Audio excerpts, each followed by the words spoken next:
Ali Cinar. He's the president of the Turkish Heritage Organization in New York. Ali, as our reporter Michal Bardavid was talking about, really there's been one thing after another between Turkey and the United States. But how much is the extradition of Fethullah Gulen, which Turkey wants this man extradited, how much is that the root of the problem here?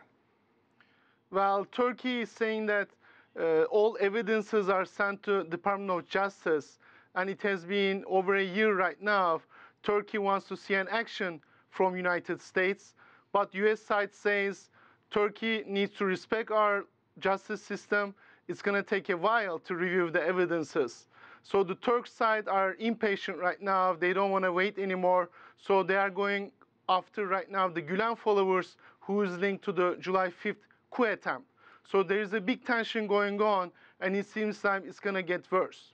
So with neither side really backing down with the extradition of Gulen, where do you see this going? How bad is the relationship between these countries is going to get?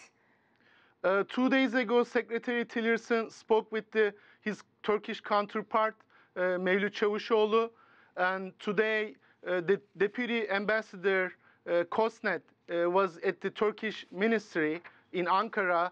So there is an open dialogue right now how they can resolve this issue, but it's going to take time. I don't think both sides will take a step back and move forward. So it's going to take time to solve the problem. But the military partnership and fighting against ISIS is very critical in the region.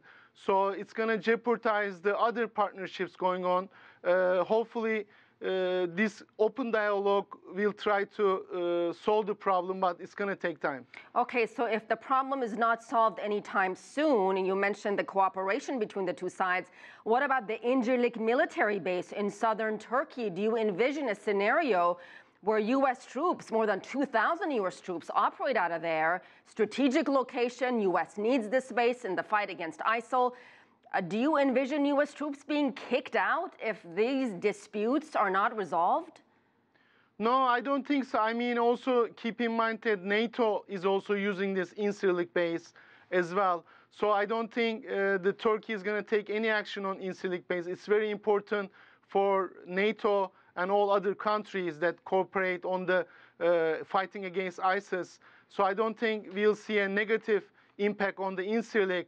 But on the economical, educational side, we'll see some negative impact on the relationship. But for the military side, we see that there will be a coordination still on fighting against terrorism. What about the financial implication that Michal was talking about? The Turkish lira took a big tumble today. Yes, dollar increases, yes. It's right now the economy impacted. It wasn't a good news for Turkey. And this week, Deputy Prime Minister Mehmet Şimşek will in Washington, D.C. So it seems like he's going to speak with his counterparts. But if the tension goes up, it might be some impact on the Turkish economy.